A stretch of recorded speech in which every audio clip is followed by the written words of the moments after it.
জান যে আমি কি করব, আমার সাথে কিছু খারাপ হইতাছে। কি হইছে?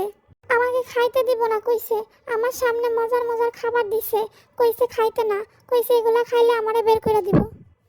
তোমার শরীর খারাপ তাই বলছে। কিন্তু জান যে আমি না খেয়ে মরে গেলে তখন কি হবে? আচ্ছা বুঝতে পারছি, এখন তুমি ঘুমাও যাও। আমি চোখ বন্ধ করলেই তখন আমার চোখের সামনে চলে আসে কি? খাবার আর কি? কাল রাতে যে আমি তোমাকে বললাম আমার ক্ষুধা লাগছে, তুমি আমাকে খাবার দিয়ে গেলে না, কি লিগা কও তো? আমি যদি ক্ষুধায় মইরা যেতাম তখন কি হইতো তোমার? তুমি গার্লফ্রেন্ড কই পাইতা? কি হইতো তোমার? এসব তুমি চিন্তা করছো?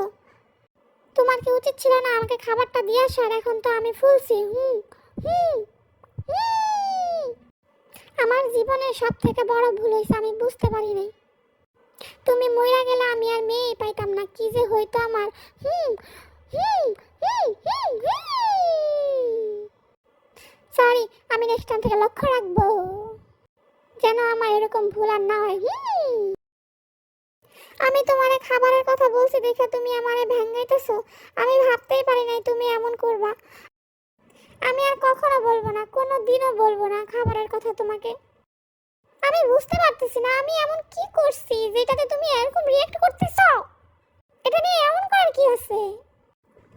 এখন আবার তুমি আমার উপরে রাগ দেখাইতেছো। আমি তোমার সাথে রিলেশনই রাখবো না, তোমার সাথে রিলেশন করাটাই আমার ভুল হয়েছে। আমি যদি বুঝতে পারতাম তুমি আমার সাথে খাবার নিয়ে এরকম করবা, তাইলে আমি কিছু বলতামই না তোমারে। আরে আমি তো এরকম কিছু বলি নাই, তুমি এভাবে রিয়েক্ট করতেছো কেন? না না।